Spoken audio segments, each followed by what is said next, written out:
चलिए आ जाइए। जो प्रमुख भारतीय विद्रोह था उसमें जो है आपको 25 क्वेश्चन हो गया था। टोटल 100 प्लस क्वेश्चन होगा मेरे ख्याल से। कितना क्वेश्चन है? तो अब जो है क्वेश्चन नंबर 26 से हम लोग देखते हैं। आ जाइए। क्वेश्चन नंबर 26 भी हो गया था। अच्छा ठीक है, 26 भी हो गया था। 27 से देखते हैं।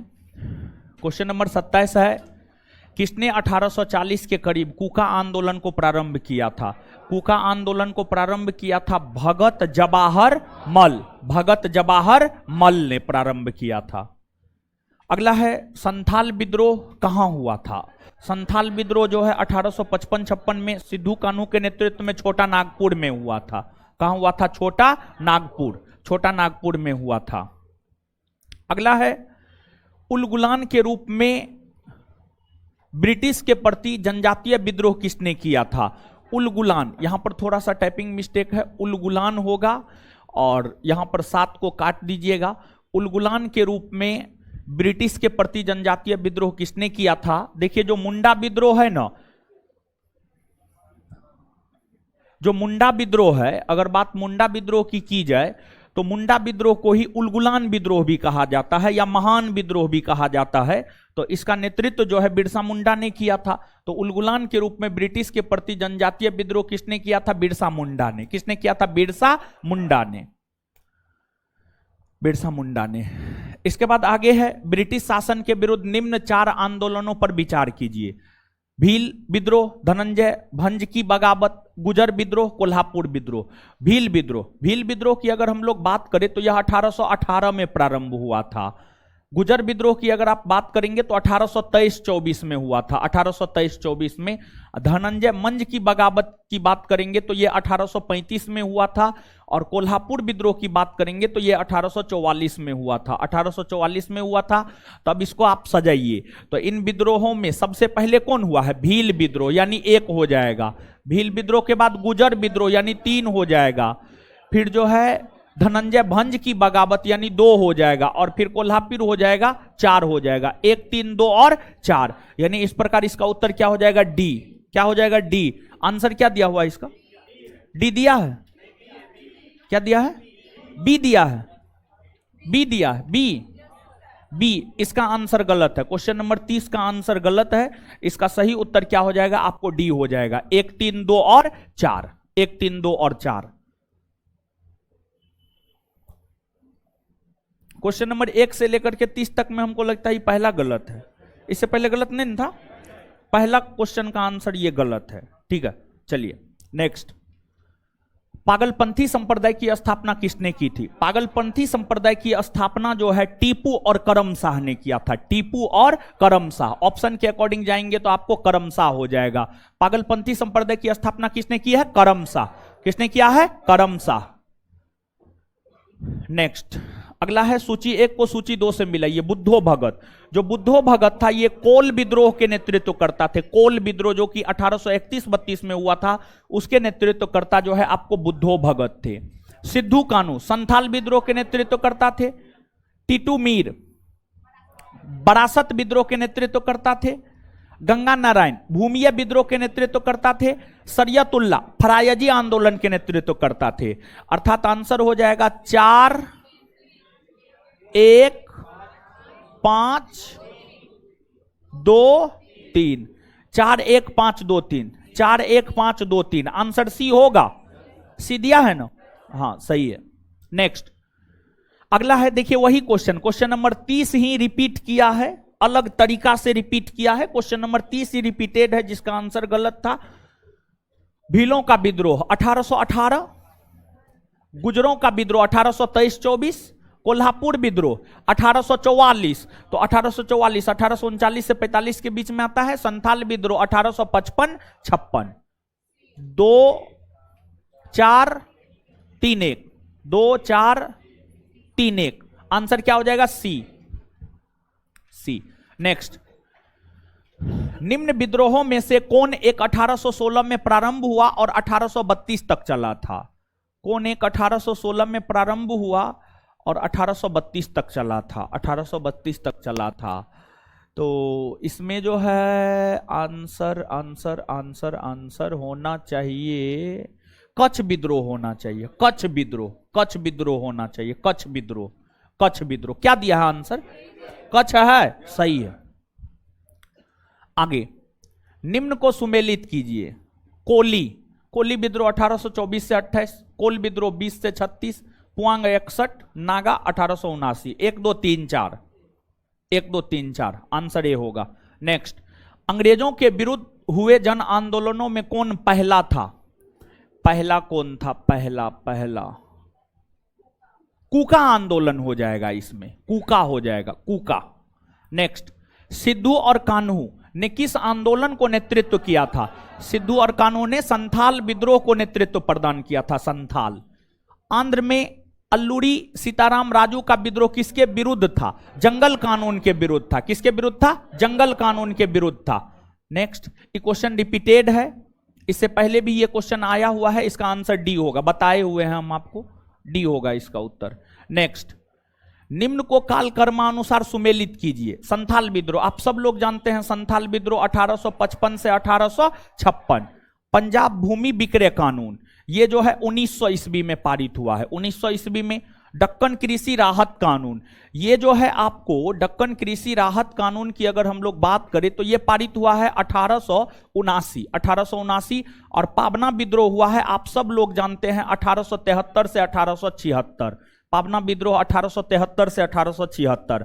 अब इसमें सबसे पहले होने वाला है संथाल विद्रोह यानी 1, और उसके बाद पाबना यानी 4, उसके बाद दक्कन कृषि राहत कानून यानी 3, और उसके बाद 2।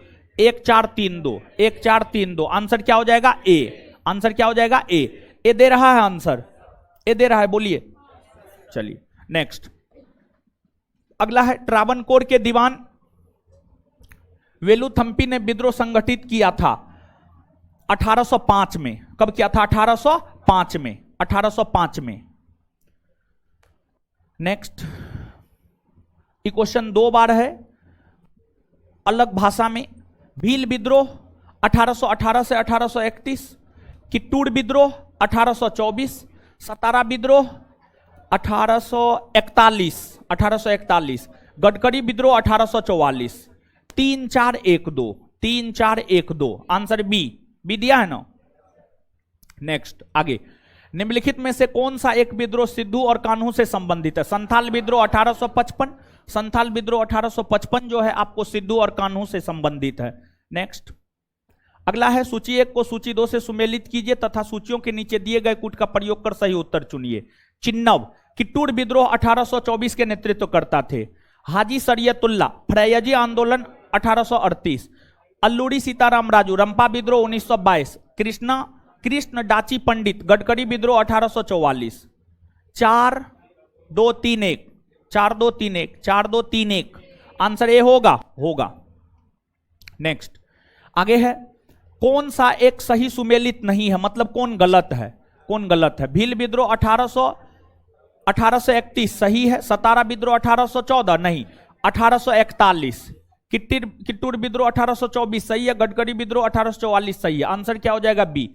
सतारा विद्रोह 1814 में नहीं बल्कि सतारा विद्रोह जो है आपको 1841 में हुआ था। नेक्स्ट, अंग्रेजों के विरुद्ध खासी विद्रोह का नेतृत्व किसने किया था? तीरथ सिंह ने। इसको थोड़ा सही कर लीजिएगा, तीरथ सिंह हो जाएगा उत्तर। क्या हो जाएगा उत्तर? तीरथ सिंह। अंग्रेजों के विरुद्ध खासी विद्रोह का नेतृत्व किया था आपको तीरथ सिंह ने, सही कर लीजिएगा। नेक्स्ट, अगला है, निम्नलिखित युग्मों पर विचार कीजिए। विद्रोह और संबंधित क्षेत्र, रामोसी विद्रोह पश्चिमी घाट सही है, कोल विद्रोह छोटा नागपुर सही है, अहोम विद्रोह गारो पहाड़ी, गारो पहाड़ी तो मेघालय में न है जी, और अहोम विद्रोह हुआ था असम में, तो ये सही सुमेलित नहीं ना है। आंसर क्या हो जाएगा? 1 और 2, 1 और 2। नेक्स्ट, वर्ष 1888 ईस्वी में अरबीपुरम केरल में किसने अरबीपुरम आंदोलन चलाया था? यह आंदोलन श्री नारायण गुरु ने चलाया था। किसने चलाया था? श्री नारायण गुरु, श्री नारायण गुरु ने चलाया था। किसने नारा दिया था? मानव के लिए एक धर्म, एक जाति व एक ईश्वर, श्री नारायण गुरु ने। यह नारा किसने दिया था? श्री नारायण गुरु ने, श्री नारायण गुरु ने यह नारा दिया था। नेक्स्ट, किस प्रदेश में ब्रिटिश के विरुद्ध बिरसा मुंडा का संचलन रहा था? छोटा नागपुर में। कहां रहा था? छोटा नागपुर में। किस प्रदेश में ब्रिटिश के विरुद्ध बिरसा मुंडा का संचलन रहा था? छोटा नागपुर में। छोटा नागपुर में। नेक्स्ट, बायकॉम सत्याग्रह कहां चलाया गया था? बायकॉम सत्याग्रह जो है आपको केरल में चलाया गया था। कहां चलाया गया था? केरल में। केरल में चलाया गया था। नेक्स्ट, वर्ष 1902-3 ईस्वी में आरंभ किया गया श्री नारायण धर्म परिपालनम योगम आंदोलन के प्रणेता कौन थे? श्री नारायण गुरु थे। कौन थे? श्री नारायण गुरु। श्री नारायण गुरु थे। नेक्स्ट, वर्ष 1906 ईस्वी में बंबई में दलित वर्ग मिशन समाज की स्थापना किसने की थी? V R Shinde. किसने किया था? V R Shinde. V R Shinde ने किया था। नेक्स्ट, नानू आसन किसे कहा जाता था? नानू आसन श्री नारायण गुरु को कहा जाता था। किसको? श्री नारायण गुरु। नेक्स्ट, मुंडाओं ने विद्रोह खड़ा किया। मुंडाओं ने विद्रोह खड़ा किया। ऑप्शन के अकॉर्डिंग जाएंगे 1895। 1895। किसका आंसर गलत? किसका आंसर गलत? क्या नंबर? 55। मुंडाओं ने विद्रोह खड़ा किया 1895। क्या दिया आंसर? है क्या? क्या दिया? सही है। आप में क्या दिया है? डी दिया है। डी ठीक तो है। ठीक तो है। देखिए ध्यान दीजिएगा, मुंडा विद्रोह जो है मुख्य तौर पर हुआ है 1898 से 1900, लेकिन जो है इसकी शुरुआत 1895 में ही हो गई थी। समझिए, बताए तो थे पढ़ाने वक्त। ऑप्शन के अकॉर्डिंग जाना है, क्वेश्चन है तो ऑप्शन के अकॉर्डिंग जाना है। समझ गए? तो 1895 होगा उत्तर, 1895। नेक्स्ट, बिरसा मुंडा किसके पक्ष में था? झारखंड, उत्तरांचल, छत्तीसगढ़, इनमें से कोई नहीं। बिरसा मुंडा किसी भी राज्य के पक्ष में नहीं था। कुछ कुछ सोशल साइट और कुछ सोशल साइट स्पेशली जो है यह उत्तर देता है कि बिरसा मुंडा झारखंड राज्य के पक्ष में थे। गलत है ये बात। बिरसा मुंडा किसी भी राज्य के पक्ष में नहीं थे। उत्तर होगा इनमें से कोई नहीं। समझ गए? उत्तर इनमें से कोई नहीं होगा। कुछ सोशल साइट झारखंड राज्य के पक्ष में बतलाता है, जो कि गलत है। जो हम बता रहे हैं उसको आप याद रखिएगा। बिरसा मुंडा किसी के भी पक्ष में नहीं था। और यहां पर हम आपको बता दिए हैं पहले ही कि कुछ सोशल साइट जो है इस बात का जिक्र करता है बिरसा मुंडा झारखंड राज्य के पक्ष में थे। गलत है। अब बाद में जाकर के आप जो है मैसेज मत कीजिएगा कि सर आप तो फलना बताए हैं, किताब में तो चिल्ला है, सोशल साइट पे चिल्ला है। समझ गए? तो कहे कि हम देखते हैं इस प्रकार का मैसेज आता है तो इसलिए मैसेज करने का कोई जरूरत है नहीं। समझे? हम देखते भी नहीं है वो सब मैसेज। हो विद्रोह हुआ था। हो विद्रोह हुआ था 1820-21 के दौरान। कब हुआ था? 1820-21 के दौरान। नेक्स्ट, 1908 के छोटा नागपुर कास्ट अधिनियम ने रोक लगाई। 1908 के छोटा नागपुर कास्ट अधिनियम ने बेट बेगारी प्रथा पर रोक लगाई। किस पर रोक लगाई? बेट बेगारी प्रथा पर रोक लगाई। नेक्स्ट, मानव बलि प्रथा का निषेध करने के कारण अंग्रेजों के विरुद्ध विरोध करने वाली जनजाति का नाम खोंड। कौन था? खोंड। नेक्स्ट, किसके द्वारा मंदिरों में प्रवेश के अधिकार की मांग की प्रस्तुति के कारण 1899 में तिरुनेलवेली में भयंकर दंगे हुए थे? नडार एक समुदाय था। छोटा नागपुर जनजाति विद्रोह कब हुआ था? छोटा नागपुर जनजाति विद्रोह हुआ था 1820 में। 1820। छोटा नागपुर जनजाति विद्रोह 1820 ईस्वी में। नेक्स्ट, उलगुलान किससे जुड़ा हुआ था? बिरसा मुंडा। उलगुलान यानी महान विद्रोह किससे जुड़ा हुआ था? बिरसा मुंडा। नेक्स्ट, सूची 1 को सूची 2 से मिलाइए। पाबना विद्रोह 1873 से 1886। ऑप्शन के अकॉर्डिंग 85 जाइए। एका आंदोलन, अवध के क्षेत्र में एका आंदोलन जो है असहयोग आंदोलन के दौरान हुए थे 1921-22। संथाल विद्रोह 1855-56। ताना भगत आंदोलन 1914। 2314 2314 2314 यानी आंसर क्या हो जाएगा? बी। नेक्स्ट, निम्नलिखित विद्रोहों में से किसको बंकिम चंद्र चटर्जी ने अपने उपन्यास आनंद मठ में उल्लेख करके प्रसिद्ध किया? सन्यासी विद्रोह। सन्यासी विद्रोह का उल्लेख बंकिम चंद्र चटर्जी ने अपनी रचना आनंद मठ में किया और इसके बाद ही सन्यासी विद्रोह जाकर जो है आपको लोकप्रिय हुआ था। नेक्स्ट, जनजातीय लोगों के संबंध में आदिवासी शब्द का प्रयोग किया था ठक्कर बप्पा ने। किसने? ठक्कर बप्पा ने। जनजातीय लोगों के संबंध में आदिवासी शब्द का प्रयोग किसने किया? ठक्कर बप्पा। ठक्कर बप्पा ने किया था। नेक्स्ट, वेलुथम्पी ने अंग्रेजों के विरुद्ध आंदोलन का नेतृत्व किया था। कहां? केरल में किया था। कहां किया था? केरल में। केरल में किया था। नेक्स्ट, ब्रिटिश औपनिवेशिक व्यवस्था के विरुद्ध 1857 से पूर्व में भारत के विभिन्न भागों में हुए आंदोलनों का सही क्रम लगाइए। बंगाल में सिपाही विद्रोह 1764 में हुआ था। कच्छ का विद्रोह 1818-19 में हुआ था। बेल्लौर का सिपाही विद्रोह 1806 में हुआ था। संथाल विद्रोह 1855-56 में हुआ था। 55-56 में हुआ था। कोल विद्रोह 1831-32 में हुआ था। 1831-32 में हुआ था। तो अब इसको सजाइए। सबसे पहले हुआ है 1, फिर 3, फिर 2, फिर 5 और फिर 4। 1 3 2 5 4। 1 3 2 5 4। आंसर क्या हो जाएगा? ए। आंसर ए हो जाएगा। ए हो जाएगा।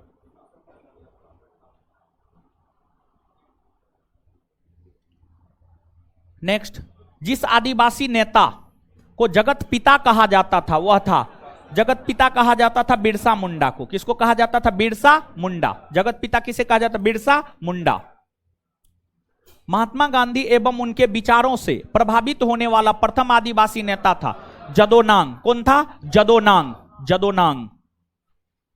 नेक्स्ट, 1855 में संथालों ने किस अंग्रेज कमांडर को हराया था? मेजर बारो को हराया था। किसे हराया था? मेजर बारो। मेजर बारो को हराया था। मेजर बारो। फराजी कौन था? हाजी शरीयतुल्लाह के अनुयायी। हाजी शरीयतुल्लाह के अनुयायी ही क्या कहलाए? फराजी। कोल विद्रोह 1831-32 का नेतृत्व किसने किया था? कोल विद्रोह 1831-32 का नेतृत्व किया था बुद्धो भगत। कौन किया था? बुद्धो भगत। बुद्धो भगत। बघेरा विद्रोह कहां हुआ था? बघेरा विद्रोह हुआ था बड़ौदा में। कहां हुआ था? बड़ौदा में। बड़ौदा में हुआ था। बड़ौदा में। संथाल विद्रोह के शांत हो जाने के बाद औपनिवेशिक शासन द्वारा कौन सा उपाय किया गया? संथाल परगना नामक राज्य क्षेत्रों का सृजन किया गया। हां, किया गया था। किसी संथाल का गैर संथाल को भूमि अंतरण करना गैर कानूनी हो गया। हां, हो गया था। दोनों काम हुए थे। आंसर हो जाएगा सी। 1 और 2 दोनों। सूची 1 को सूची 2 से मिलाइए। अहोम विद्रोह, कोल विद्रोह, संथाल विद्रोह, मोपला विद्रोह। देखिए, मोपला विद्रोह हुआ है 1921 में। संथाल विद्रोह हुआ है 1855-56 में। कोल विद्रोह हुआ है 1831-32 में। अहोम विद्रोह हुआ है 1828 में। तो आंसर हो जाएगा 2 4 1 3। 2 4 1 3। आंसर क्या हो जाएगा? ए हो जाएगा। नेक्स्ट, आगे है 1859 के नील विद्रोह के बारे में कौन सा कथन सही है? यह पूना और अहमदनगर में हुआ था। नहीं, यह पूना अहमदनगर में नहीं हुआ था, बल्कि यह बंगाल में हुआ था। कहां हुआ था? बंगाल में। गलत है ये। यह साहूकारों मनी लेंडर्स के विरुद्ध संचालित था। नहीं, यह अंग्रेज जमींदारों के खिलाफ संचालित था। अंग्रेज जमींदार के खिलाफ संचालित था। बंगाल के बुद्धिजीवियों ने इसे बढ़ावा दिया था। हां, बंगाल के बुद्धिजीवियों ने इसे बढ़ावा दिया था, जिस वजह से यह सफल हुआ था। यह छोटे जमींदारों तथा बागान मालिकों के पूर्व कर्मचारियों के विरुद्ध संचालित था। नहीं, गलत है ये। आंसर क्या हो जाएगा? सी हो जाएगा। समझ गए? बंगाल के बुद्धिजीवियों ने इसे बढ़ावा दिया था, और बंगाल के बुद्धिजीवियों ने इसे बढ़ावा दिया था, यही कारण रहा कि यह जो है आपको सफल रहा। यह क्या रहा? सफल रहा। नहीं तो यह सफल नहीं रह पाता। नेक्स्ट, आगे 1921-22 में अवध में कांग्रेस द्वारा शुरू किए गए एका आंदोलन का भार इनमें से किसने ले लिया था? एका आंदोलन, यानी क्वेश्चन सीधा सा पूछ रहा है, अवध का एका आंदोलन किसके नेतृत्व में चला था? तो जो अवध का एका आंदोलन था, यह मदारी पासी के नेतृत्व में चला था। आंसर क्या हो जाएगा? मदारी पासी। मदारी पासी। निम्नलिखित में से कौन गुडेम रंपा विद्रोह से संबंधित था? अल्लूरी सीताराम राजू। रंपा विद्रोह से संबंधित कौन था? अल्लूरी सीताराम राजू। 1930 के दशक में बिहार में किसान आंदोलन का नेतृत्व किसने किया था? स्वामी सहजानंद ने। किसने किया था? स्वामी सहजानंद ने। 1930 के दशक में बिहार में किसान आंदोलन का नेतृत्व किया था स्वामी सहजानंद ने। नेक्स्ट, नील आंदोलन संबंधित है। नील आंदोलन जो है कृषक आंदोलन हुआ करता था। यह कैसा आंदोलन था? कृषक आंदोलन। नेक्स्ट, 1875 का दक्कन विद्रोह संबंधित था। 1875 का दक्कन विद्रोह भी कृषक आंदोलन से संबंधित था। किससे? कृषक आंदोलन। बंगाल का तेभागा आंदोलन था, यह भी कृषक आंदोलन ही था, गरीब कृषक वर्ग का आंदोलन था बंगाल का तेभागा आंदोलन। राजस्थान के किस क्षेत्र में कृषक आंदोलन के प्रारंभ करने की पहल की गई थी? मेवाड़ में। कहां की गई थी? मेवाड़ में। मेवाड़ में गांधी जी ने पहला किसान आंदोलन प्रारंभ किया था। गांधी जी ने पहला किसान आंदोलन प्रारंभ किया था चंपारण में 1917 में। चंपारण में 1917 में। कौन कृषक विद्रोह नहीं था? अहमदाबाद। अहमदाबाद कृषक विद्रोह नहीं था, बल्कि मजदूर आंदोलन था। यह मजदूरों से संबंधित आंदोलन था, यह कृषक यानी किसान से संबंधित आंदोलन नहीं था। इसके अलावा जो चंपारण है, मोपला है, खेरा है, यह सब कृषक विद्रोह था। अहमदाबाद मजदूर आंदोलन से संबंधित था। Answer B. चंपारण में गांधी जी ने किसके पक्ष में संघर्ष किया था? चंपारण में गांधी जी ने किसान के पक्ष में संघर्ष किया था। किसके पक्ष में? किसान के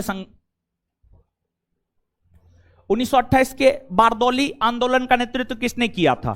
1928 के बारदौली आंदोलन का नेतृत्व जो है सरदार पटेल ने किया था। सरदार पटेल महात्मा गांधी के अनुयायी थे। महात्मा गांधी के अनुयायी थे। ऑप्शन के अकॉर्डिंग जाएंगे तो आंसर हो जाएगा गांधी जी के अनुयायी ने। 1935 में ऑल इंडिया कांग्रेस का प्रथम अधिवेशन कहां हुआ? यहां पर 1935 के जगह 1936 होगा। 1936 होगा, इसको सही कर लीजिएगा। 1936 में ऑल इंडिया किसान कांग्रेस का प्रथम अधिवेशन कहां हुआ था? लखनऊ में हुआ था। कहां हुआ था? लखनऊ में हुआ था। नेक्स्ट, अखिल भारतीय किसान सभा की स्थापना हुई। अखिल भारतीय किसान सभा की स्थापना जो है आपको 1936 में हुई। 1936 में। नेक्स्ट, 1857 के बाद भारत के विभिन्न भागों में होने वाले कृषक आंदोलनों के बारे में कौन सा कथन सही है? वे जमींदारों या सरकारी अधिकारियों की ज्यादती के खिलाफ था। हां था, यही सही है। नेक्स्ट, 1936 में अखिल भारतीय किसान सम्मेलन कहां बुलाया गया था? लखनऊ में। कहां बुलाया गया था? लखनऊ में। नीचे दिए गए कथनों में से कौन सा सही है? कथन ए, पूर्ववर्ती हैदराबाद राज्य अंतर्गत तेलंगाना में 1942 में किसानों का उपद्रव हुआ था। नहीं, 1942 में नहीं हुआ था, बल्कि 1946-47 में हुआ था। 1942 में नहीं, बल्कि 1946-47 में हुआ था। यह 1942 के भारत छोड़ो आंदोलन का विस्तार था। देखिए ध्यान दीजिएगा, 1946-47 में जो तेलंगाना आंदोलन हुआ था वह 1942 के भारत छोड़ो आंदोलन का विस्तार था। यह बात सही है, समझ गए? तो ए गलत है परंतु आर सही है। आंसर क्या दिया इसका? डी दिया है। हाँ ठीक है। नेक्स्ट, खेरा आंदोलन की प्रमुख मांगे क्या थी? फसल बर्बाद हो जाने के कारण किसानों द्वारा करों की माफी, आर्थिक दशा सुधारने के लिए, नौकरियों में समानता के लिए, उक्त में से कोई नहीं। खेरा आंदोलन 1918 में महात्मा गांधी के नेतृत्व में हुआ था। फसल बर्बाद हो जाने के कारण किसानों द्वारा करों की माफी से संबंधित यह आंदोलन था। और इसी आंदोलन के दौरान महात्मा गांधी ने नारा दिया था कर नहीं दो का नारा दिया था। नेक्स्ट, नील दर्पण में निम्न में से किसकी स्थिति के बारे में विवरण है? नील उत्पादक कृषकों की करुण दशा। बाबा रामचंद्र ने कहां पर किसानों को संगठित किया था? बाबा रामचंद्र ने किसानों को अवध में संगठित किया था। कहां पर? अवध में संगठित किया था। अखिल भारतीय किसान सभा के प्रथम सत्र की अध्यक्षता किसने की? अखिल भारतीय किसान सभा के प्रथम सत्र की अध्यक्षता स्वामी सहजानंद ने। किसने किया? स्वामी सहजानंद। नाई धोबी बंद सामाजिक बहिष्कार का एक रूप था जो 1919 में किसानों द्वारा प्रतापगढ़ जिले में चलाया गया था। किसानों द्वारा प्रतापगढ़ जिले में चलाया गया था। अवध के एका आंदोलन का उद्देश्य क्या था? सरकार को लगान देना बंद करना। महाराष्ट्र में रामोसी कृषक जत्था किसने स्थापित किया था? वासुदेव बलवंत फड़के। वासुदेव बलवंत फड़के। 1930 के दशक के विभिन्न भागों में भिन्न भिन्न नेताओं द्वारा किसान आंदोलन चलाए गए, उन्हें उनके प्रभाव क्षेत्र में सुमेलित कीजिए। स्वामी शाहजानंद बिहार, खान अब्दुल गफ्फार खान उत्तरी पश्चिमी सीमा प्रांत, स्वामी रामानंद हैदराबाद, अब्दुल हमीद खान दक्षिणी असम। 4-3-1-2, 4-3-1-2, आंसर क्या हो जाएगा? बी। निम्नलिखित में से कौन मंदिर प्रवेश आंदोलन नहीं था? कौन मंदिर प्रवेश आंदोलन नहीं था? केरल का वैकोम सत्याग्रह, गुजरात का बारदोली सत्याग्रह, महाराष्ट्र का कलाराम मंदिर सत्याग्रह, केरल का गुरुवायूर सत्याग्रह, गुजरात का बारदोली सत्याग्रह। यह मंदिर प्रवेश आंदोलन नहीं था, बल्कि यह कृषक विद्रोह था, किसान आंदोलन था। जो कर की दर बढ़ा दिया गया था उसको घटाने के लिए जो है गुजरात का बारदोली सत्याग्रह हुआ था, मंदिरों में प्रवेश को लेकर नहीं हुआ था। आंसर बी होगा। नेक्स्ट, किस राज्य में सिंगफो विद्रोह हुआ था? सिंगफो विद्रोह असम में हुआ था। कहां हुआ था? असम में। असम में। सुमेलित कीजिए। कृषक या किसान विद्रोह, विद्रोह का नेता नील विद्रोह 1859-60, दिगंबर बिस्वास और विष्णु बिस्वास, सही है। कुका आंदोलन 1872 से 90, बाबा राम सिंह कुका, सही है। पावना विद्रोह 1873 से 76, ईशान चंद्र राय शंभुपाल, सही है। ताना भगत आंदोलन यात्रा भगत 1914-16, सही है। आंसर 1, 2, 3 और 4, 1, 2, 3 और 4। नेक्स्ट आगे है 1836 से 40 के दौरान मालाबार में जन्मे हिंदू जमींदार के विरुद्ध मोपिलाओं मुस्लिम किसानों के विद्रोह का नेतृत्व किसने किया था? सैयद अली और उसका पुत्र फजल अली। नेक्स्ट, दक्कन के दंगे, दक्कन उपद्रव जो कि साहूकारों के शोषण के विरुद्ध किसानों के असंतोष की अभिव्यक्ति थे, कब प्रारंभ हुए? 1875 में। 1875 में प्रारंभ हुए। नेक्स्ट, महाराष्ट्र में वासुदेव बलवंत फड़के का विद्रोह कब हुआ? 1879। 1879। विशुद्ध गांधीवादी तरीके से लड़ा गया पहला आदिवासी अहिंसक विद्रोह था ताना भगत आंदोलन। कौन था? ताना भगत आंदोलन 1914। निम्नलिखित में से कौन सा किसान संघर्ष ब्रिटिश अफीम नीति का परिणाम था? फूलागिरी धावा। फूलागिरी धावा। सूपा विद्रोह कहां हुआ था? सूपा विद्रोह हुआ था महाराष्ट्र के पुणे में। कहां हुआ था? महाराष्ट्र के पुणे में। कौन आंदोलन कृषिजन्य असंतोष से प्रारंभ हुआ और असहयोग खिलाफत आंदोलन के आकस्मिक स्थगित के प्रतिक्रिया स्वरूप सांप्रदायिक राजनीतिक रूप धारण कर लिया था? मोपला आंदोलन। कौन? मोपला। मोपला। वर्ष 1921 में केरल के मालाबार में आरंभ हुए मोपला आंदोलन का समर्थन किया था महात्मा गांधी, शौकत अली, मौलाना अबुल कलाम आजाद, सब 1, 2, 3 सब समर्थन किया था। टोटल 1, 2, 3 सब। मोपला विद्रोह का नेता था अली मुस्लियार। कौन था? अली मुस्लियार। अली मुस्लियार। गुजरात के बारदोली सत्याग्रह का नेतृत्व किया था मेहता बंधु, सरदार वल्लभ भाई पटेल। ए और बी दोनों। ए और बी दोनों सही है, इसमें कंफ्यूजन नहीं होना चाहिए। सही है आंसर। किस आंदोलन, हाँ, क्या बोले? बी होगा। हाँ, बी तो होगा ही, ठीक है, लेकिन ए भी होगा, मेहता बंधु भी होगा। समझ गए? सहायक था उसका, और ऑप्शन में दे रहा है और बी दोनों। सी होगा उत्तर। सही है, कंफ्यूजन में ना जाइएगा। किस आंदोलन के दौरान सबसे बड़ा कृषक छापामार युद्ध देखने को मिला था? सबसे बड़ा कृषक छापामार युद्ध देखने को मिला था तेलंगाना आंदोलन के दौरान। तेलंगाना आंदोलन। अखिल भारतीय किसान सभा सर्वप्रथम कहां आयोजित की गई थी? लखनऊ में। कहां की गई थी? लखनऊ में। आगे, ब्रिटिश भारत के इतिहास में निम्नलिखित घटनाओं पर विचार कीजिए। सन्यासी और फकीर विद्रोह हुआ था 1760 से 1800 ईस्वी।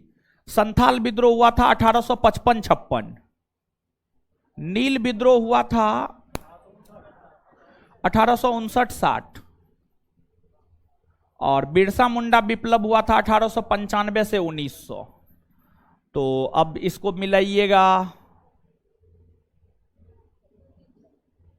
1, 2, 3, 4 हो जाएगा। 1, 2, 3, 4 क्रमवार तरीका से हुआ। 1, 2, 3, 4 आंसर हो जाएगा ए। 1, 2, 3, 4। नेक्स्ट आगे है, नील विद्रोह के बारे में निम्नलिखित कथनों पर विचार कीजिए। नील विद्रोह वर्ग द्वारा आंदोलन के उद्देश्य को समर्थन देने में निभाई गई भूमिका के लिए विशिष्ट स्मरणीय है। विद्रोह के पश्चात उपनिवेशी एक मिनट। नील विद्रोह के बारे में निम्नलिखित कथनों पर विचार। नील विद्रोह वर्ग द्वारा आंदोलन के उद्देश्य को समर्थन देने में निभाई गई भूमिका के लिए विशिष्टता अस्मरणीय है। ये तो लाइन अस्पष्ट हो रहा है। कौन वर्ग? नोट में दिया हुआ है जी कुछ, सेम एज इट इज है, तो अस्पष्ट है ये लाइन। विद्रोह के पश्चात औपनिवेशिक प्राधिकारियों ने नील उत्पादकों की शिकायतों की जांच के लिए नील आयोग का गठन किया। तो ये तो सही है, ठीक है, ये तो सही है। आंसर क्या दे रहा है? सी दे रहा है, सी दे रहा है।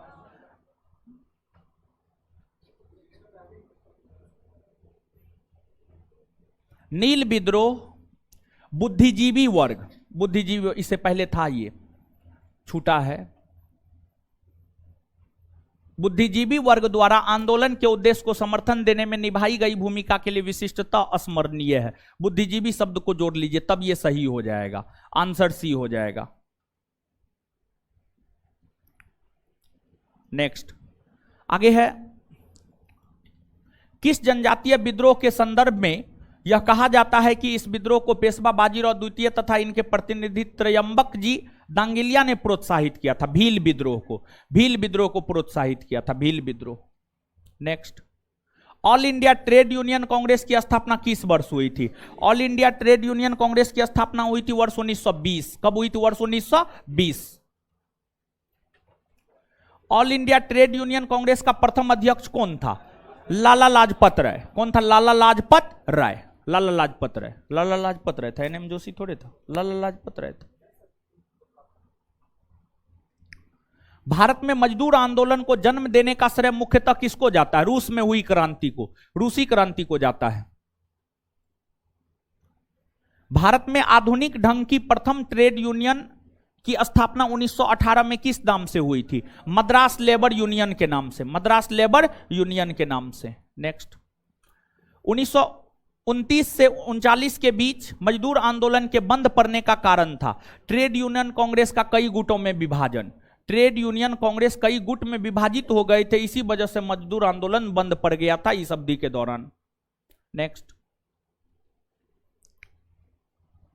20वीं शताब्दी के प्रथम चतुर्थांश में निम्न में से किन कारणों ने भारत में मजदूर आंदोलन को तीव्र किया? ब्रिटिश मजदूर आंदोलन का प्रभाव, 1917 की रूसी क्रांति, निर्वाह व्यय में वृद्धि। बी और सी होगा इसका उत्तर, आंसर ए। नेक्स्ट, निम्न में से कौन भारत में मजदूर आंदोलन से जुड़े हैं? वीपी वाडिया, एनएम जोशी, दंडीराज थेगड़ी, के कामराज, चिट्ठलबाई पटेल। 1, 2, 3 जुड़ा हुआ है, BP Wadia, NM Joshi, Dandiraj थेगड़ी।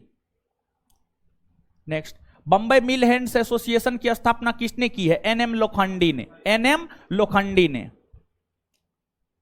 Indian trade union federation की स्थापना की है, इंडियन ट्रेड यूनियन फेडरेशन की स्थापना की है एनएम जोशी ने, एनएम जोशी ने, एनएम जोशी ने। प्रथम ट्रेड यूनियन अधिनियम कब पारित हुआ है? 1926 में, 1926 में। निम्नलिखित में से कौन प्रथम मजदूर नेता था जिसने भारत में मजदूर आंदोलन को संगठित किया? भारत में मजदूर आंदोलन को संगठित करने वाला प्रथम नेता था एनएम लोखंडी, एनएम लोखंडी।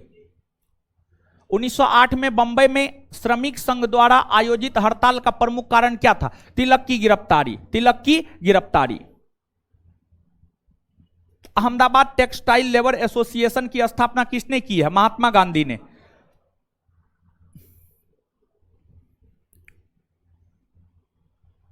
पुनप्रा वायलार मूवमेंट केरल में हुआ है, तेभागा आंदोलन बंगाल में हुआ है, तेलंगाना आंदोलन आंध्र प्रदेश में, एका मूवमेंट उत्तर प्रदेश में। 2, 3, 4, 1, 2, 3, 4, 1, आंसर सी। नेक्स्ट, सूची 1 को सूची 2 से मिलाइए। मालती चौधरी उत्कल प्रांतीय किसान सभा से संबंधित थी। करुणा सिंधु राय सुरमा घाटी का नोरेंट संघर्ष से संबंधित थी। भगवान सिंह पटियाला मुजारा आंदोलन लोंगोवालिया से संबंधित था। यदुनंदन शर्मा बिहार किसान सभा से संबंधित था। 2, 1, 3, 4, 2, 1, 3, 4, आंसर बी।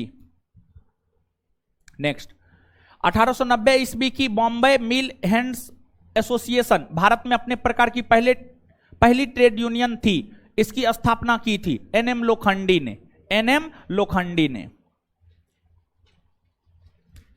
निम्न व्यक्तियों पर विचार कीजिए। एनएम जोशी, दीवान चमनलाल, शिवराव, वीवी गिरी, उपर्युक्त सभी व्यक्तियों की इस आंदोलन से संबंधित थे। ये सभी मजदूर संघ आंदोलन से संबंधित थे, मजदूर संघ आंदोलन से।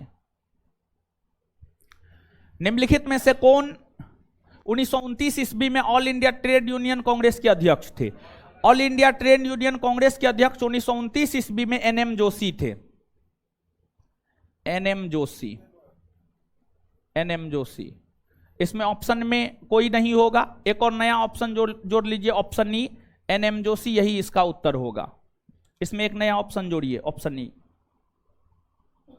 आंसर डी दिया हुआ है, मेरे ख्याल से डी दिया हुआ है ना, गलत है। एक नया ऑप्शन जोड़िए।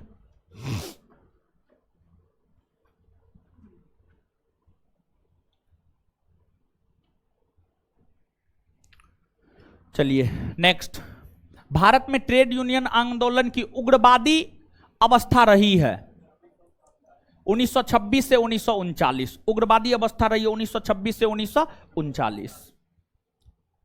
क्या कोई मेरे सम्मुख यह प्रमाणित कर सकता है कि अस्पृश्यता हिंदू धर्म का अभिन्न अंग है? यह कथन किसका है? यह कथन है महात्मा गांधी का, महात्मा गांधी का, महात्मा गांधी ने कहा है, महात्मा गांधी। आधुनिक ऋषि संबोधन किसके लिए है? एमजी रानाडे के लिए, एमजी रानाडे।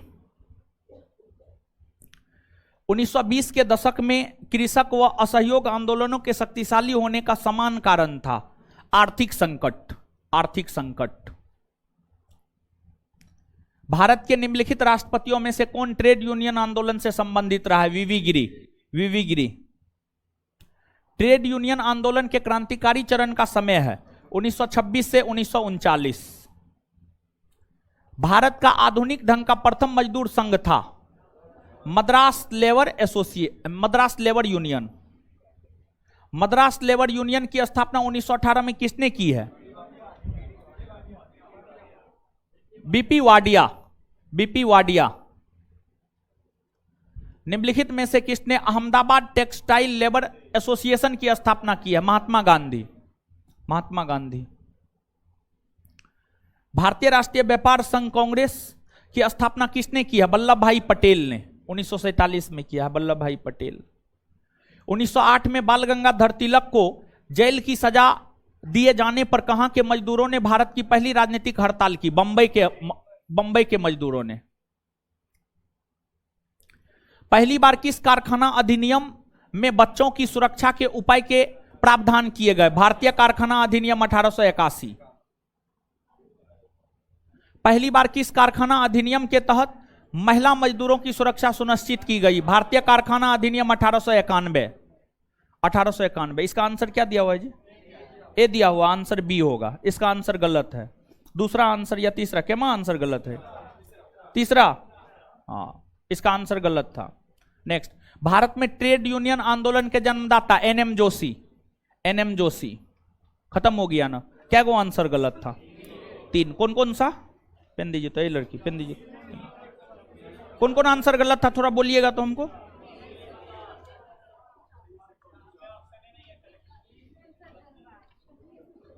गलत जो था एक बार बोल दीजिए तो। कोई रुकिए 1 मिनट, कोई ये को बोलिए। क्वेश्चन नंबर 30, उसके बाद 136, 149। बताइए 150 क्वेश्चन में जो है 3 गो आंसर गलत है, तो 50 में 1, समझिए 1 में तो ऑप्शन ही नहीं। चलिए ठीक है।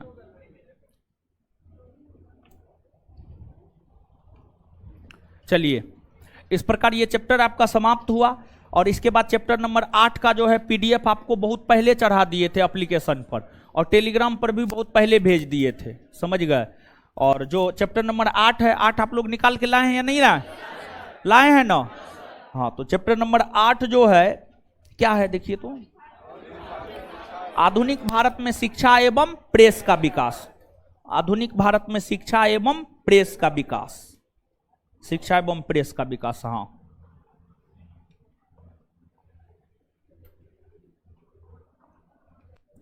आधुनिक भारत में शिक्षा एवं प्रेस का विकास, इसको आप समझिएगा थोड़ा सा।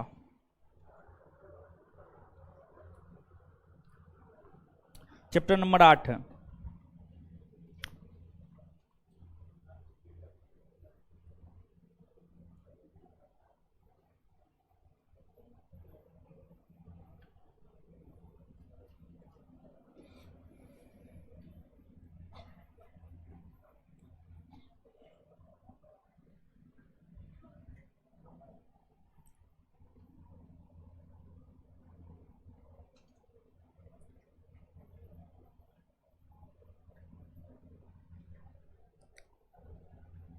देखिए ध्यान दीजिएगा, अब सुनिएगा, समझिएगा। एक तो इस चैप्टर के बाद जो है मुख्य तौर पर इस चैप्टर के बाद जो है मुख्य तौर पर जो चैप्टर बाकी है भारत का राष्ट्रीय आंदोलन, भारत का राष्ट्रीय आंदोलन, बस उसके बाद खत्म है भारत का राष्ट्रीय आंदोलन। इसके बाद भारत का राष्ट्रीय आंदोलन हम आपको पढ़ाएंगे। जो आपको बीपीएससी टीचर वाला परीक्षा कंडक्ट करवा रहा है उसके सिलेबस में स्पष्ट तौर पर इस बात का जिक्र किया है, भारतीय राष्ट्रीय आंदोलन। मतलब भारतीय राष्ट्रीय आंदोलन से ठीक ठाक प्रश्न पूछा जा सकता है, स्पेशली इंगित किया है। इसी आधार पर यह बात जो है हम आपको बता रहे हैं, ठीक है। तो ये चीज जो है आपको, देखिए आप जो पढ़ रहे हैं ना, देखिए लोग जो है कहता है फलना बैच चिलना बैच, फलना बैच दीजिए चिलना बैच दीजिए। देखिए सब बैच में वही सब चीज पढ़ाया जाता है, किसी में कम किसी में ज्यादा। और आप जो पढ़ रहे हैं ना, अगर कोई टीचर का एग्जाम देने के लिए जा रहे हैं 1 to 5 या 5 to 8, 6 to 8 या 9, 10, कोई भी एग्जाम देने के लिए जा रहे हैं, आप जो जीएस यहां पर पढ़ रहे हैं, ये चीज जो है आपको आपके टीचर वाले परीक्षा में भी जो है आपको काम आ जाएगा, ठीक है। तो आ जाइए देखते हैं। देखिए आधुनिक काल में भारत में शिक्षा का विकास और भारत में प्रेस का विकास, भारत में शिक्षा का विकास भी अंग्रेजों के द्वारा किया गया और भारत में प्रेस का विकास भी अंग्रेजों के द्वारा ही किया गया आधुनिक काल में। अब सबसे पहले यहां पर हम लोग शिक्षा के विकास को देख लेते हैं और इसके बाद जो हम लोग प्रेस के विकास को देखेंगे।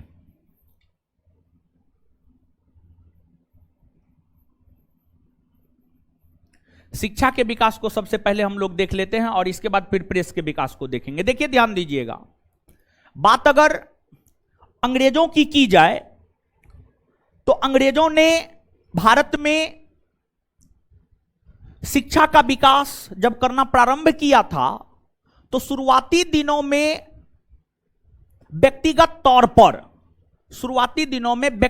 तौर पर अंग्रेजों ने भारत में शिक्षा का विकास किया। जैसे आपको एक अंग्रेज गवर्नर हुआ करता था, उसका नाम था वारेन हेस्टिंग्स। एक अंग्रेज गवर्नर हुआ करता था, उसका नाम था वारेन हेस्टिंग्स। वारेन हेस्टिंग्स ने कलकत्ता में मदरसा की स्थापना किया, कलकत्ता में मदरसा की स्थापना किया मुस्लिमों को शिक्षित करने हेतु। तो कलकत्ता में जो मदरसा स्थापित हुआ था वह वारेन हेस्टिंग्स के द्वारा स्पेशली किया गया था। इसकी स्थापना ब्रिटिश गवर्नमेंट ने, ब्रिटिश ईस्ट इंडिया कंपनी ने नहीं किया था, बल्कि अंग्रेज गवर्नर वारेन हेस्टिंग्स ने व्यक्तिगत तौर पर जो है कलकत्ता में प्रथम मदरसा की स्थापना किया। तो कहने का मतलब यह है कि अंग्रेजों ने जब भारत में शिक्षा का विकास करना प्रारंभ किया तो शुरुआती वर्षों में अंग्रेजों ने व्यक्तिगत तौर पर भारत में शिक्षा का विकास किया और बाद में जाकर अंग्रेजी ईस्ट इंडिया कंपनी ने भारत में शिक्षा का विकास किया। जैसे एक एग्जाम्पल, वारेन हेस्टिंग्स ने जो है कलकत्ता में प्रथम मदरसा को स्थापित किया ताकि मुस्लिमों को शिक्षा प्रदान किया जा सके। मुस्लिमों को शिक्षित करने के उद्देश्य से ही कलकत्ता में प्रथम मदरसा स्थापित किया गया। इसके बाद आप सब लोग जानते हैं कि सर विलियम जॉन्स ने कलकत्ता में 1784 ईस्वी में एशियाटिक सोसाइटी ऑफ बंगाल का गठन किया और यह भी एक प्रकार का शैक्षणिक संस्थान ही था। फिर आपको 1791 ईस्वी में जाकर के जोनाथन डंकन ने जो है आपको 1791 ईस्वी में जाकर के बनारस में संस्कृत कॉलेज की स्थापना किया। बनारस में संस्कृत कॉलेज की स्थापना किया। बनारस में संस्कृत कॉलेज की स्थापना किया। फिर जो है आपको कालांतर में जाकर 1800 ईस्वी में वेलेजली ने, 1800 ईस्वी में जो है लॉर्ड वेलेजली ने कलकत्ता में फोर्ट विलियम कॉलेज की स्थापना की। कलकत्ता में फोर्ट विलियम कॉलेज की स्थापना की। कलकत्ता में फोर्ट विलियम कॉलेज की स्थापना की। तो आप जो ये देख रहे हैं कि वारेन हेस्टिंग्स ने कलकत्ता में मदरसा की स्थापना, विलियम जोन्स ने बंगाल में एशियाटिक सोसाइटी ऑफ बंगाल का गठन, जोनाथन डंकन ने बनारस में संस्कृत कॉलेज का गठन, और फिर वेलेजली ने कलकत्ता में फोर्ट विलियम कॉलेज का गठन किया। ये सब कॉलेज, स्कूल या अन्य संगठन की स्थापना क्यों हो रही थी? कॉलेज, स्कूल या अन्य संगठन की स्थापना जो है इसलिए हो रही थी, कॉलेज, स्कूल या अन्य संगठन की स्थापना इसलिए हो रही थी ताकि भारत में शिक्षा का प्रसार हो सके। तो यहां तक जो शिक्षा का प्रसार अंग्रेजों ने किया है वह व्यक्तिगत तौर पर यहां तक अंग्रेजों ने शिक्षा का प्रसार किया है। तो हम जो बार बार इस शब्द का प्रयोग कर रहे हैं कि यहां तक जो है अंग्रेजों ने व्यक्तिगत तौर पर भारत में शिक्षा का प्रसार किया है, क्या यह बात आपके दिमाग में जा रहा है? व्यक्तिगत तौर पर मतलब आप देखिए ना, यहां पर वारेन हेस्टिंग्स अकेले जो है विद्यालय स्थापित कर रहा है, वेलेजली अकेले फोर्ट विलियम कॉलेज की स्थापना कर रहा है। तो बात अगर अंग्रेजों की जाए तो व्यक्तिगत तौर पर अंग्रेजों ने भारत में शिक्षा का प्रचार प्रसार करना शुरू किया। जब व्यक्तिगत तौर पर अंग्रेजों ने भारत में शिक्षा का प्रचार प्रसार करना शुरू किया तो ब्रिटिश ईस्ट इंडिया कंपनी का नजर इन कामों पर गया। और जब ब्रिटिश ईस्ट इंडिया कंपनी का नजर इन कामों पर गया तो ब्रिटिश ईस्ट इंडिया कंपनी ने यह तय किया कि जब हमारे अधीन काम करने वाले अधिकारी या कर्मचारी व्यक्तिगत तौर पर भारत में शिक्षा का प्रसार कर रहा है तो हम कंपनी को भी भारत में शिक्षा का प्रसार करना चाहिए। और कंपनी अगर भारत में शिक्षा का प्रसार करती है, भारत के लोग शिक्षित हो जाते हैं, तो कंपनी के अधीन कर्मचारी के तौर पर भारतीयों को ही शामिल कर लिया जाएगा। कर्मचारी के तौर पर ब्रिटेन से किसी को नहीं लाया जाएगा। कम वेतन में भारतीयों को खटा लिया जाएगा। तो अंग्रेजों ने, हमने आपको बार बार बोला है आधुनिक भारतीय इतिहास पढ़ाते हुए कि अंग्रेज कोई भी काम किया है तो उसमें उसने अपना मुनाफा देखा है, उसमें उसने अपना मुनाफा देखा है।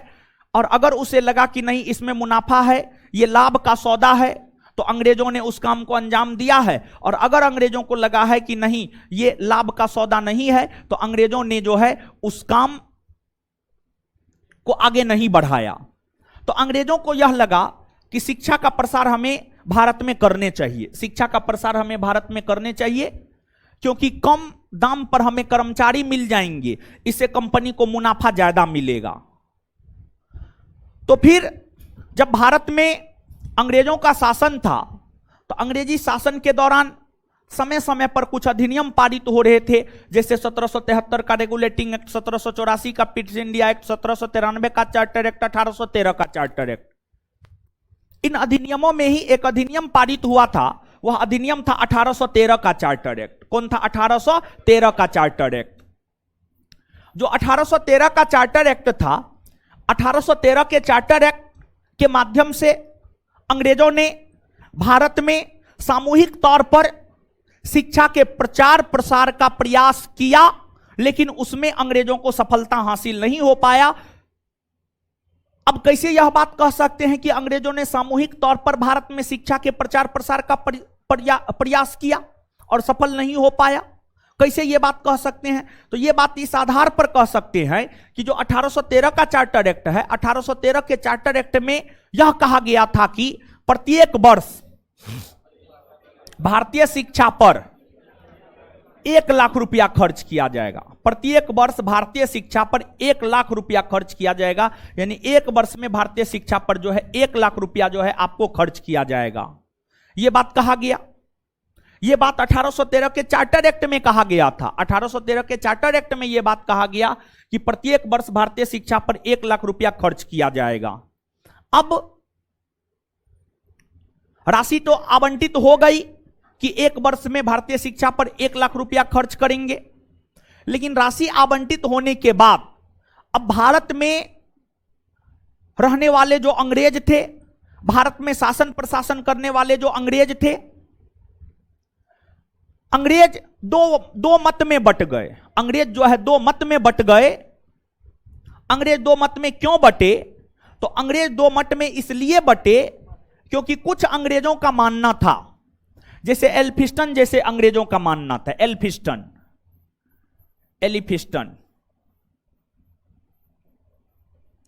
जैसे अंग्रेजों का मानना था कि भारतीयों को शिक्षा अंग्रेजी पद्धति के तहत दी जाए, अंग्रेजी पद्धति के तहत दी जाए। फिर आपको विल्सन जैसे अंग्रेज का मानना था, विल्सन जैसे अंग्रेज का मानना था कि भारतीयों को शिक्षा भारतीय पद्धति के तहत दी जाए, भारतीयों को शिक्षा जो है भारतीय पद्धति के तहत दी जाए। भारत में शिक्षा की जो प्रणाली है, प्राचीनतम प्रणाली है, उस प्राचीनतम प्रणाली के तहत ही भारतीयों को शिक्षा दी जाए, ऐसा विल्सन और उनके अनुयायियों का मानना था। एल्फिस्टन और उनके अनुयायियों का मानना था कि भारतीयों को शिक्षा अंग्रेजी पद्धति के तहत दी जाए। अब आखिरकार भारतीयों को शिक्षा किस पद्धति के तहत दी जाए, इस बात को लेकर ही अंग्रेज दो भाग में बट गया। अंग्रेज जो है दो भाग में बट गया। अब यह जो विवाद खड़ा हुआ, इस विवाद को ही इतिहास में आंग्ल प्राच्य विवाद कहा जाता है। यह जो विवाद खड़ा हुआ है इतिहास में, इस विवाद को ही इतिहास में क्या कहा जाता है? आंग्ल प्राच्य विवाद। आंग्ल प्राच्य विवाद। आपसे पूछा जाता है आंग्ल प्राच्य विवाद क्या है? आपसे यह बात पूछा जाता है कि आंग्ल प्राच्य विवाद क्या है, तो इसको आप समझिएगा। आंग्ल प्राच्य विवाद क्या है? एक तो सीधा सा बात यह कह सकते हैं कि आंग्ल प्राच्य विवाद का संबंध शिक्षा जगत से है। दूसरा क्या है? तो भारत में शिक्षा किस पद्धति के तहत दी जाए, इसको लेकर जो अंग्रेज दो भाग में बट गया। कुछ अंग्रेजों का मानना था कि भारत में शिक्षा पाश्चात्य पद्धति के तहत दी जाए, और कुछ अंग्रेजों का मानना था कि भारत में शिक्षा भारतीय पद्धति के तहत दी जाए। इस बात को लेकर जो विवाद खड़ा हुआ है, उसी विवाद को इतिहास में कहा जाता है आंग्ल प्राच्य विवाद। आंग्ल प्राच्य विवाद कहा जाता है। अब 1813 के चार्टर एक्ट पारित होने के ठीक 20 वर्षों बाद 1833 ईस्वी में चार्टर एक्ट पारित होना था। जब 1833 में चार्टर एक्ट पारित होना था, तो यह देखा गया कि आखिरकार 1813 के चार्टर एक्ट के कौन कौन से प्रावधान अभी तक लागू नहीं हुए हैं। तो यह देखा गया कि शिक्षा पर एक भी रुपया अभी तक खर्च नहीं हुआ है। तो फिर जो आंग्ल प्राच्य विवाद खड़ा हुआ था, आंग्ल प्राच्य विवाद के निपटान हेतु ही, आंग्ल प्राच्य विवाद के निपटान हेतु ही जो है आपको लॉर्ड मैकाले की अध्यक्षता में, लॉर्ड मैकाले की अध्यक्षता में 1834 ईस्वी में एक आयोग गठित हुआ। और लॉर्ड मैकाले की अध्यक्षता में 1834 ईस्वी में जो आयोग गठित हुआ, इस आयोग को इतिहास में मैकाले आयोग कहा जाता है। और मैकाले आयोग ने ही इस विवाद का निपटारा किया। और मैकाले आयोग ने इस विवाद का निपटारा करते हुए यह कहा कि अगर भारतीयों को भारतीय पद्धति के तहत शिक्षित करते हैं, तो इससे ब्रिटिश ईस्ट इंडिया कंपनी को कोई फायदा नहीं होगा। लेकिन अगर भारतीयों को अंग्रेजी पद्धति से शिक्षित करते हैं, तो इससे ब्रिटिश ईस्ट इंडिया कंपनी को फायदा होगा। ब्रिटिश ईस्ट इंडिया कंपनी को फायदा चाहिए था, तो यह तय हुआ कि भारतीयों को शिक्षा ब्रिटिश पद्धति से ही दी जाएगी, अंग्रेजी पद्धति से ही दी जाएगी। अंग्रेजी पद्धति से ही भारतीयों को शिक्षा दी जाएगी, अंग्रेजी पद्धति से ही भारतीयों को शिक्षा दी जाएगी। और मैकाले आयोग ने जो अपनी सिफारिश की, उस सिफारिश के आधार पर भारत में शिक्षा का माध्यम, उस सिफारिश के आधार पर भारत में शिक्षा का माध्यम जो है अंग्रेजी को बनाया गया। किसको बनाया गया? अंग्रेजी। अंग्रेजी को भारत में शिक्षा का माध्यम बनाया गया। और अंग्रेजी भारत में शिक्षा का माध्यम 1835 ईस्वी से बना। और 1835 ईस्वी में जब अंग्रेजी भारत में शिक्षा का माध्यम बना, तो जो है आपको उस समय गवर्नर जनरल हुआ करते थे Lord William Bentinck. Lord William Bentinck के समय से ही जो है भारत में शिक्षा का माध्यम अंग्रेजी बना। लॉर्ड विलियम बेंटिक के समय से ही भारत में शिक्षा का माध्यम क्या बना? अंग्रेजी। क्या बना? अंग्रेजी। इस प्रकार आंग्ल प्राच्य विवाद का निपटारा हो गया। अब एक नया समस्या उभर करके सामने आया। एक नया समस्या उभर करके क्या सामने आया? तो एक नया समस्या यह उभर करके सामने आया, क्या भारत के सभी लोगों को शिक्षित किया जाए? क्या भारत के सभी लोगों को शिक्षित किया जाए या कुछ लोगों को शिक्षित किया जाए? तो अब अंग्रेज कभी भी घाटा का सौदा नहीं करता था। अंग्रेज हमेशा मुनाफा का सौदा करने में विश्वास करता था। तो अंग्रेज यह नहीं चाहता था कि सभी भारतीयों को शिक्षित करे, ना, अंग्रेज ये नहीं चाहता था, बल्कि अंग्रेज ये चाहता था कि कुछ भारतीयों को शिक्षित कर दे, कुछ भारतीयों को शिक्षित कर दे जो उनके लिए काम करे। तो अंग्रेज ने यह कहा कि ऐसा किया जाए कि हम कुछ लोगों को शिक्षित कर देते हैं और शिक्षा उनसे छन छन कर नीचे के व्यक्तियों तक पहुंच जाएगा। हम कुछ लोगों को शिक्षित कर देते हैं और शिक्षा उनसे छन छन कर जो है नीचे के व्यक्तियों तक जो है पहुंच जाएगा, नीचे के व्यक्तियों तक पहुंच जाएगा।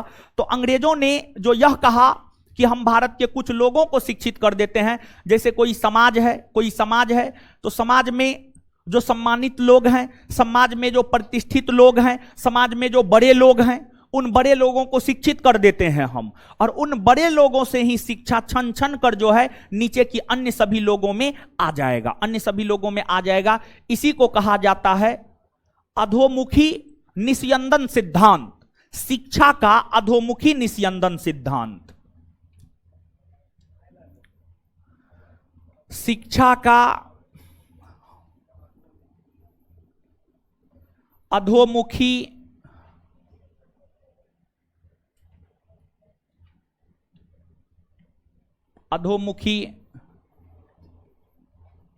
निस्यंदन सिद्धांत, डाउन फिल्टरेशन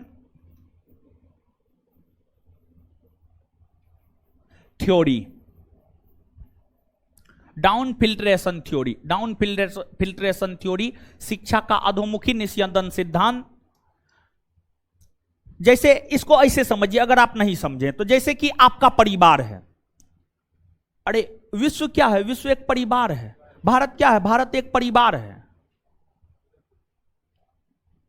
आपका परिवार है, आपके परिवार में जो सबसे बुजुर्ग हैं, आपके परिवार के जो सबसे सम्मानित व्यक्ति है, उस सम्मानित व्यक्ति को अंग्रेज शिक्षा दे देता था।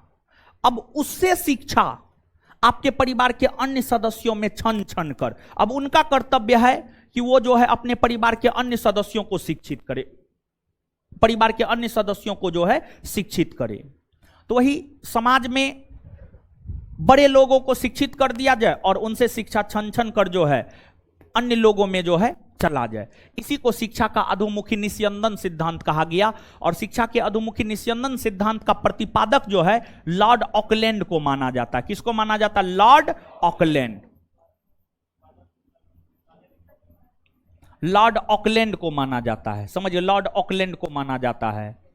इसके बाद अब देखिएगा, भारत में शिक्षा के विकास को लेकर आजादी से पहले भी कई सारे आयोग का गठन हुआ और आजादी के बाद भी कई सारे आयोग का गठन हुआ। जैसे कुछ आयोग का नाम हम आपके साथ ले रहे हैं, जैसे कि वुड डिस्पैच हो गया, हंटर आयोग हो गया, समझिएगा, हंटर आयोग हो गया, सेडलर आयोग हो गया, रेले कमीशन हो गया, समझिए, रेले कमीशन हो गया। ये तमाम ऐसे आयोग है जो शिक्षा से संबंधित है। ये सभी के सभी आयोग जो है आपको शिक्षा से संबंधित है। और इन सभी आयोगों में भारत में शिक्षा के विकास को लेकर सिफारिश करने वाला जो आयोग है वह आपको वुड डिस्पैच है। समझिए, वुड डिस्पैच, वुड डिस्पैच है, वुड डिस्पैच। वुड डिस्पैच की सिफारिशें 1854 में आई है। वुड डिस्पैच की सिफारिशें जो है 1854 में आई है। देखिए, ध्यान दीजिएगा, आपको कहा जाता है कि 1854 ईस्वी में चार्ल्स वुड की अध्यक्षता में एक आयोग गठित हुआ जिसे वुड आयोग कहा जाता है। और वुड आयोग ने 1854 ईस्वी में ही जो सिफारिश किया उसी सिफारिश को वुड डिस्पैच कहा जाता है। और जो वुड डिस्पैच है, वुड डिस्पैच ने भारत में शिक्षा के प्रसार को लेकर सिफारिश किया। और वुड डिस्पैच के संदर्भ में यह कहा जाता है कि वुड डिस्पैच ने, जैसे अभी जो बीपीएससी टीचर वाला परीक्षा कंडक्ट करवा रही है, तो उसमें जो है प्राथमिक स्तर के शिक्षक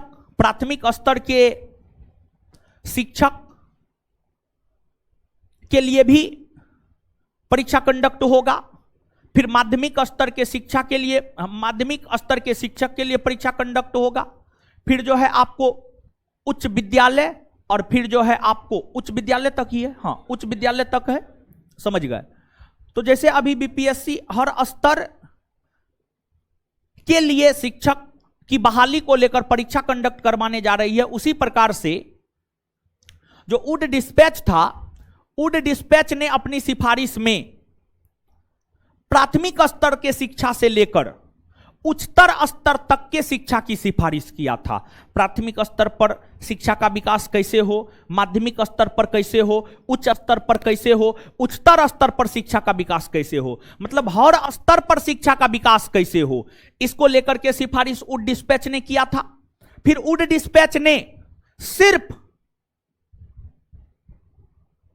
सरकारी शिक्षा की बात नहीं की थी, बल्कि प्राइवेट शिक्षा की भी बात की थी। वुड डिस्पैच ने सिर्फ पुरुष शिक्षा की बात नहीं की थी, बल्कि महिला शिक्षा की बात की थी। फिर वुड डिस्पैच की अगर हम लोग बात करें तो वुड डिस्पैच ने यह कहा कि भारत के लोगों को शिक्षा अंग्रेजी भाषा में दिया जाएगा, लेकिन ऐसा नहीं है कि उन्हें अपने क्षेत्रीय भाषा से अवगत नहीं करवाया जाएगा, भारत के लोगों को क्षेत्रीय भाषा से भी अवगत करवाया जाएगा। भारत के लोगों को जो है क्षेत्रीय भाषा से भी अवगत करवाया जाएगा। यानी कुल मिलाकर के अगर आप वुड डिस्पैच की सिफारिश को आप पढ़ेंगे तो जो वुड डिस्पैच की सिफारिश है, वुड डिस्पैच की सिफारिश लगभग हर प्रकार, वुड डिस्पैच की सिफारिश की अगर आप बात करेंगे तो जो वुड डिस्पैच की सिफारिश है, वुड डिस्पैच की सिफारिश लगभग हर प्रकार की शिक्षा की बात करता है, हर प्रकार की शिक्षा की बात करता है। और यही कारण है कि शिक्षा जगत में वुड डिस्पैच के सिफारिश को मैग्ना कार्टा कहा जाता है। मैग्ना कार्टा कहा जाता है, अर्थात महाधिकार पत्र कहा जाता है। अब देखिएगा, आपसे जो है ये प्रश्न लगभग हमको लगता है कोई भी ऐसा परीक्षा नहीं होगा जो इस प्रश्न को नहीं पूछा होगा कि भारतीय शिक्षा जगत में मैग्ना कार्टा किसे कहा जाता है, तो इसका उत्तर होगा वुड डिस्पैच की सिफारिश, वुड डिस्पैच की सिफारिश को। और देखिए ध्यान दीजिएगा, वुड डिस्पैच ने ही यह भी सिफारिश किया था कि लंदन विश्वविद्यालय के तर्ज पर, वुड डिस्पैच ने ही यह भी सिफारिश किया था कि लंदन विश्वविद्यालय के तर्ज पर, लंदन विश्वविद्यालय के तर्ज पर भारत में भी विश्वविद्यालय का गठन होना चाहिए, भारत में भी विश्वविद्यालय का गठन होना चाहिए। और वुड डिस्पैच के सिफारिश पर ही लंदन विश्वविद्यालय के तर्ज पर मुंबई, मद्रास और कलकत्ता,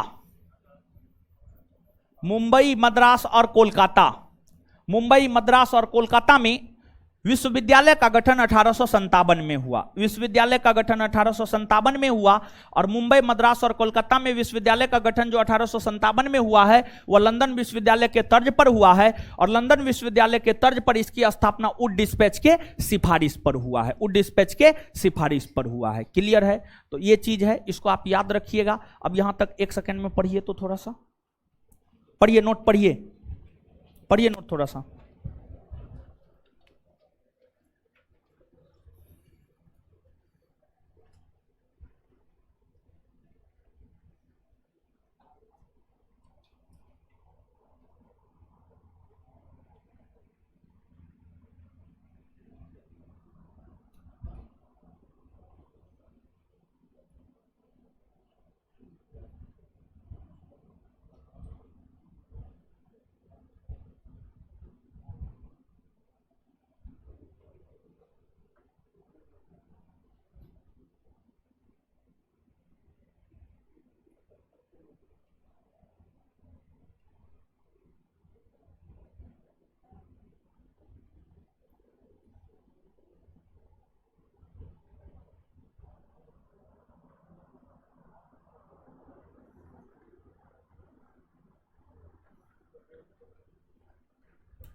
क्या है?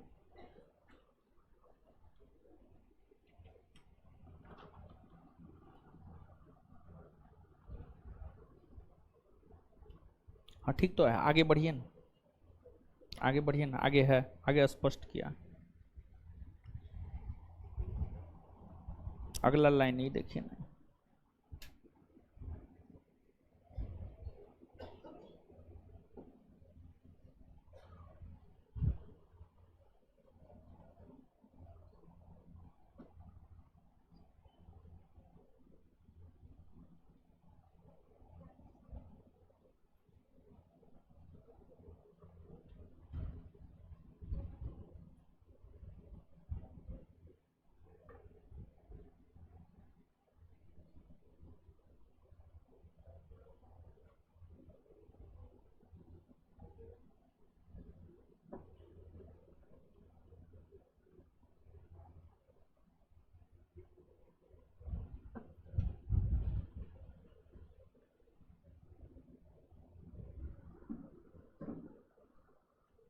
पढ़ लिए जी? हाँ,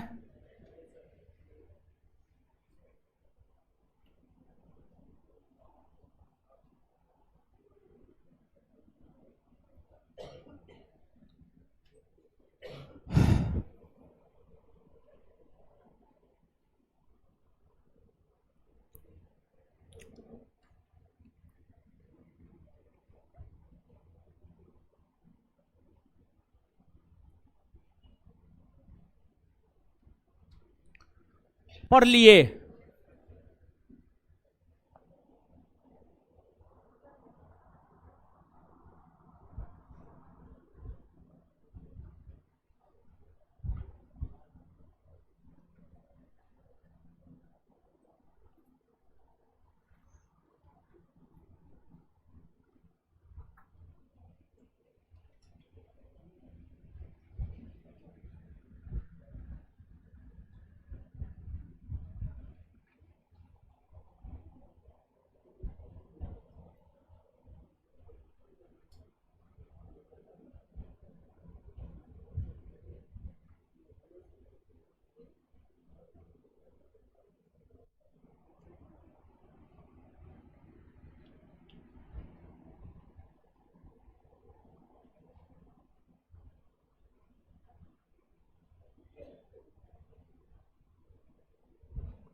नहीं पढ़े जी? पढ़ लिए तो बोलिएगा ना। अब इसके आगे देखिएगा। जानते हैं जब भारत में अंग्रेजों ने शिक्षा का विकास करना प्रारंभ किया था तो अंग्रेजों ने भारतीय धर्म ग्रंथों का अंग्रेजी में अनुवाद भी करना शुरू किया था। जैसे मनुस्मृति का अंग्रेजी में अनुवाद हुआ, अभिज्ञान शाकुंतलम का अंग्रेजी में अनुवाद हुआ, भगवत गीता का अंग्रेजी में अनुवाद हुआ। इन सभी चीजों का जो है आपको अंग्रेजी में अनुवाद हुआ था, इन सभी चीजों का अंग्रेजी में अनुवाद हुआ था। जैसे मनुस्मृति का अंग्रेजी भाषा में अनुवाद एक कोड ऑफ जेंटू लॉज नाम से विलियम जॉन्स ने किया था। अभिज्ञान शाकुंतलम का अंग्रेजी भाषा में अनुवाद विलियम जॉन्स ने ही किया था। भगवत गीता का अंग्रेजी में अनुवाद चार्ल्स विल्किंसन ने किया था, चार्ल्स विल्किंसन ने किया था।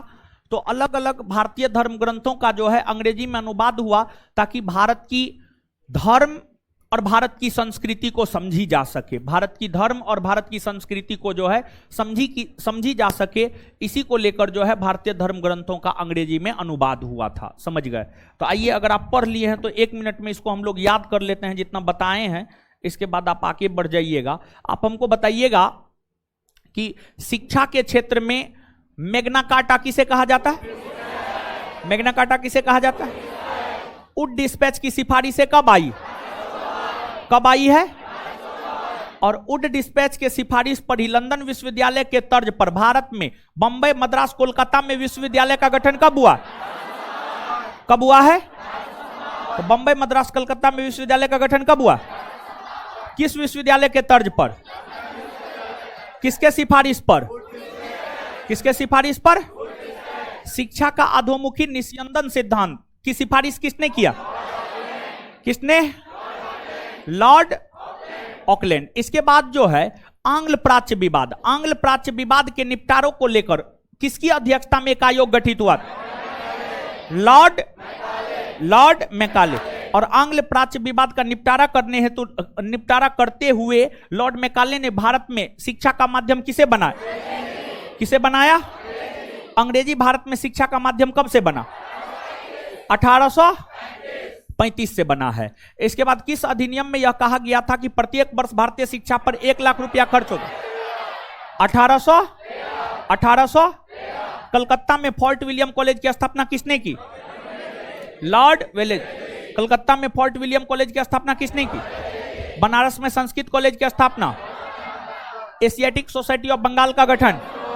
कलकत्ता में मदरसा की स्थापना किसने किया था? वारेन हेस्टिंग्स ने किया था। ठीक है, तो याद रखिएगा। इसके बाद हम लोग अगले क्लास में इससे आगे देखेंगे। अगले क्लास में शिक्षा का प्रसार और प्रेस भी जो है खत्म हो जाना चाहिए। देखिए क्या होता है। ठीक है, अब होमवर्क सब तो पता नहीं क्या हो रहा है, नहीं हो रहा है।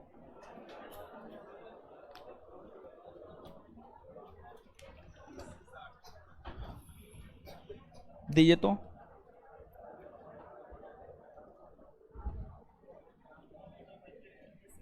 देखिए ये क्वेश्चन बैंक है। क्वेश्चन बैंक से होमवर्क के विषय में सबसे पहले बात कर रहे हैं। इसमें पेज नंबर के आधार पर आपको होमवर्क पता चलता है। कहां से कहां तक दिए? 30 से 60 दिए हुए थे, आगे नहीं बढ़े हैं। हाँ, 61 से 100 कर लीजिएगा। 61 से 100। पेज नंबर 261 से पेज नंबर 261 से 270। पेज नंबर 261 से 270 इस बुक में देख लीजिए। होमवर्क सुनिए। पेज नंबर 261 से 270, क्वेश्चन नंबर 61 से 100। 61 से 100। चलिए बताइए तो, बताइए अब। कोशिका झिल्ली में सर्वाधिक प्रचुर लिपिड क्या है? फास्फोलिपिड है। आगे बताइएगा। माइकोटॉक्सिन उत्पादित होते हैं किसके द्वारा? किसके द्वारा? कवक द्वारा। दक्षिण अफ्रीका प्रवास के दौरान महात्मा गांधी ने कौन सी पत्रिका प्रकाशित की? Indian opinion. किस माह में भारतीय वायुसेना दिवस मनाया जाता है? अक्टूबर। किसमें? अक्टूबर। अधिकांश रोग कारक सूक्ष्मजीवी डैश तापमान पर सबसे तेज बढ़ते हैं? 37 डिग्री। विषुवतीय वर्षावन को ब्राजील में क्या कहते हैं? सेल्वास। क्या कहते हैं? चंद्रगुप्त द्वितीय के शासनकाल के समय कौन सा चीनी यात्री कौन आया था? इससे आगे होमवर्क बढ़ा दिए, आगे दीजिए। इसमें क्या हो? इसमें खत्म नहीं हुआ। इसमें तो आप लोग के क्लास में ज्योग्राफी से होमवर्क खत्म हो गया ना। पॉलिटी, इतिहास में भक्ति और सूफी आंदोलन था। भक्ति और सूफी आंदोलन था। इससे आगे देखिएगा। इससे आगे इसमें पूर्वावलोकन से होमवर्क दे रहे हैं। चैप्टर नंबर 13 मुगल वंश बाबर। मुगल वंश बाबर कितना क्वेश्चन है देखिए तो? 26। हुमायूं और शेरशाह भी। बाबर और हुमायूं और शेरशाह चैप्टर नंबर 13 और 14। इसमें अगला होमवर्क है चैप्टर नंबर 13 और 14।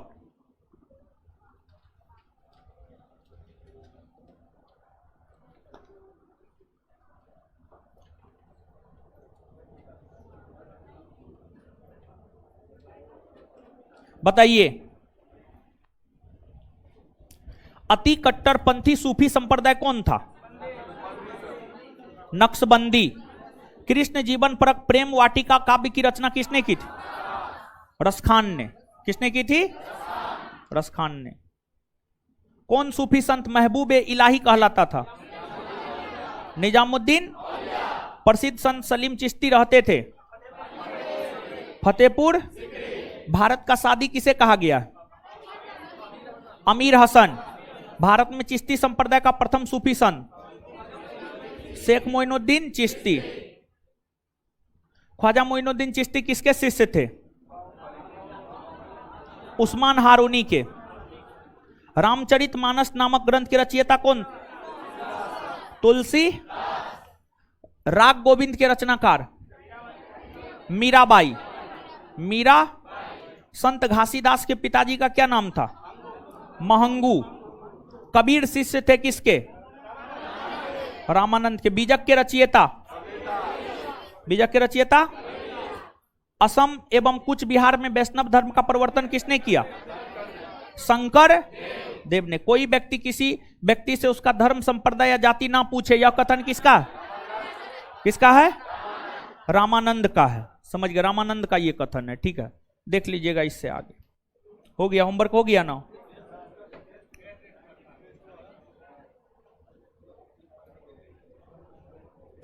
बताइए, जवाब दीजिए सम्मिलित रूप से ही। जो टेस्ट हुआ है शनिवार को उसका पूछ रहे हैं। बिहार में कैमूर हिल किसका विस्तार है? बिंद का ना। हरियाली योजना किससे संबंधित है? जल। रानी का अभिलेख का संबंध किससे है? भबई लोक नृत्य गुजरात। कहां? बेतला राष्ट्रीय उद्यान। जननांकीय लाभांश की स्थिति में जनसंख्या पिरामिड बनेगा हमेशा। कैसा? महात्मा गांधी द्वारा व्यक्तिगत सत्याग्रह आंदोलन के तीसरे सत्याग्रही ब्रह्म। राज्यपाल की नियुक्ति का प्रावधान किस देश से लिया? कनाडा ना। कनाडा ना। संविधान लागू होने के बाद सर्वप्रथम त्रिशंकु संसद का गठन कब हुआ? 1989। 1900। स्टैच्यू ऑफ पीस कहां अवस्थित है? कहां? राजस्थान। पत्ती का विकास तने के किस भाग से होता है? किससे? इसके बाद साइटोकाइटिन नामक रसायन का खोज किस जीव से किया गया? किससे? मछली। चलिए ठीक है, इससे आगे मिलेंगे अगले क्लास में। धन्यवाद। हमको निकलने दीजिए, तब निकलिएगा आप लोग।